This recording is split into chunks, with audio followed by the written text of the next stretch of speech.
Pagi-pagi yang saya lakuin pas sampai di kantor, saya berdoa, saya makan, habis makan saya baca Alkitab, habis itu langsung saya mulai follow up nasabah.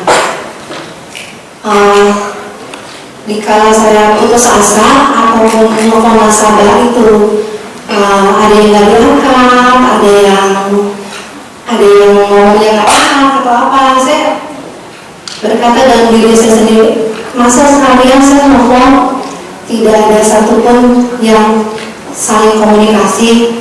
Saya mencoba terus menghilangkan pikiran-pikiran negatif. Saya terus menerus menelpon sampai ada satu yang tertarik dan kita feedback sampai saya jelasin dari situlah semangat itu muncul kembali untuk menelpon kembali nasabah. Saya berusaha untuk menghilangkan pikiran negatif. Kemarin saya telepon dia, mungkin dia jawabnya ketus, mungkin dia lagi datang bulan.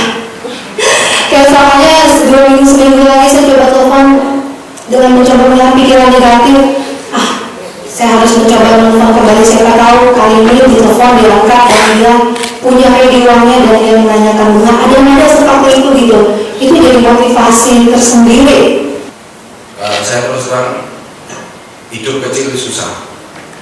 Saya melihat kok kepingin ya hidup yang lebih layak gitu. Setidaknya makan itu bisa enak gitu. Jadi mungkin kalau kelebihan saya mungkin kalau orang Surabaya bilang ngeyel. Apa ya? Jadi terus terang saya ngotot. Jadi saya kuliah pun dikuliahkan orang tua di Petra dengan uang utang. Dan terus terang setelah saya kerja saya harus bayar itu semua. Saya ngerti dan saya melunasi. Cuman dari situ saya belajar apa ya? Saya sudah jadi orang tua juga. Saya kepingin anak-anak saya juga harus lebih sukses daripada saya. Ya gimana caranya? Ya biarpun kita punya usaha sama marketing, semua juga sama. Marketing itu bukan hal yang sepele. Justru kalau kita duduk enak di kantor, belum tentu loh hasilnya itu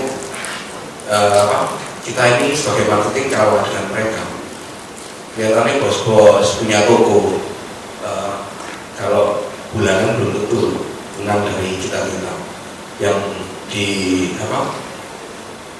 istilahnya kita marketing untuk menjual sesuatu. Kalau memang kita jualannya bandel, jualannya kecil, itu penghasilan mereka biarpun dia nasabah kita, belum tentu mereka menang dari kita. Nah jadi yang saya alami sebenarnya yang paling penting dari kita tuh mindset ya, gitu, pikiran melawan badan, gitu ya. Kalau pikirannya aja nggak yakin, masa sih bisa gitu, mungkin nggak sih gitu, itu diri sendiri aja nggak closing, orang lain juga nggak closing sih gitu. Jadi mungkin tantangannya kan saya harus meyakinkan diri saya bagaimana supaya saya yakin bisa achieve itu 6 miliar itu gitu ya.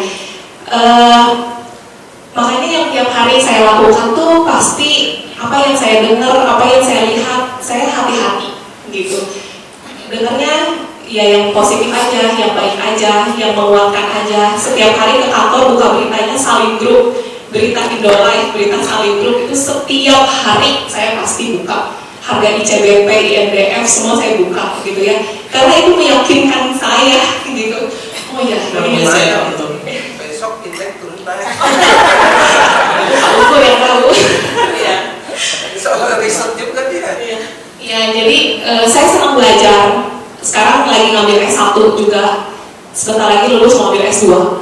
Jadi selalu saya tuh research gitu setiap hari ya gitu, laporan keuangan setiap bulan semua saya print gitu ya. Itu yang meyakinkan saya untuk saya bergerak gitu ya. Dan mungkin itu juga yang bisa dipakai untuk nasabah. Jadi nasabah tuh gak bodoh-bodoh ikut gitu ya, tapi dia juga tahu apa yang dia beli itu bagus gitu ya. Jadi itu. Terus kalau ke nasabah saya tuh gak pernah cerah. Jadi saya juga kanvasin di tempat olahraga, saya bagi-bagi minum, saya lilitin kartu nama, saya ajak kenalan om tante gitu ya. Dari situ database-nya banyak gitu. Handphone saya 24/7, kalau nasabah saya telepon subuh saya juga angkat. Jadi hubungan dengan nasabah tuh dekat. Makanya mungkin referensi apa banyak gitu Kalau ya. di Toban Jadi kalau hari Minggu ke rumah nasabah siap, hari Sabtu boleh. Pokoknya apapun yang terjadi, mau setahun, 2 tahun, 3 tahun, 4 tahun, saya tunggu nasabah itu. Semua karena saya pada waktunya.